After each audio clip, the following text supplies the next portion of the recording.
babayaran mo yun, tol. Oo nga eh. Anong babayaran?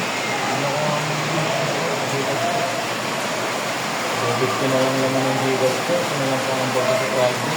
Ano yan? Oo, kaya mo yan. At least kahit pa paano may pangambag ka, pre. Ano nga, sisikapin ko na lang ulit para sa susunod may makakuha naman para pangambak. Sige, tol. Dito na ako. Pwede pa kami natin mamaya ka mag-sales eh. Congrats, U5. Ha? Mga loko pre, oh. 5,000. Ha? Wala naman ako sinalihan kahit ano online. Teka lang. Baka di, ano yun, pre, baka mamaya scam yan. Matutuwa mo na kumilatis bago ka magpaniwala sa mga ganyan klase ng ano. Hindi naman siguro, mukhang legit to eh.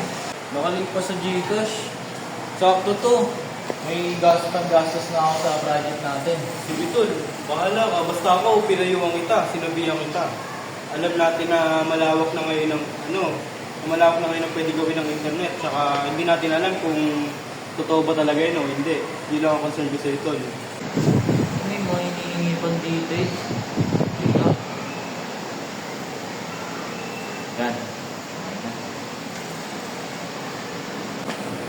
Ha?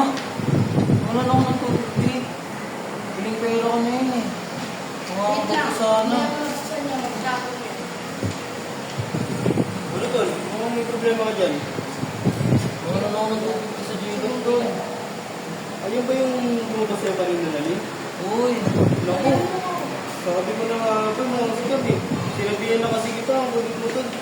Paano yung ngayon? Paano gagawin ko? Tulungan mo ako. Ano to? Bakit ka humingi sa akin ng pera, ladies? Saan? Ito, Ito yan. Lock na rin yung FB ko eh. ito, naku. I-check mo na rin yung mga personal details ko. Baka mamaya may nagalaw na.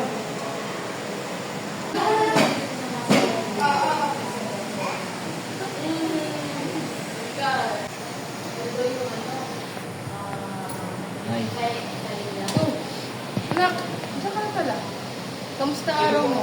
Tila, umiiyak ka. Anong problema? Sabi mo kay nanay, baka masolusyonan natin. May kasi, tanga ko eh. Hindi ko alam na nascam na pala ako. May nag-notif kanina na nanalo ako ng 5,000. Tapos pinindot ko yung link. Pagtingin ko sa Gcash ko, nawala lahat ng pera ko.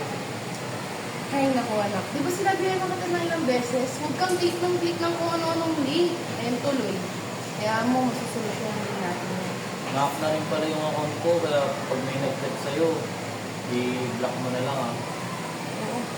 Ha? Pati pa naman yun, nadamay. Kaya mo, ipasecure na lang natin na malak ng photo para wala nang makagamit. Ang mga nangyari kanina ay isa lamang sa mga pwede mangyari kapag hindi tayo nag-iingat online. Huwag tayo basta-basta magbibigay ng mga personal information sa mga lalo na't hindi natin kakilala or hindi familiar na link sa atin. Kaya ika nga, think before you click, be wise, and stay safe online.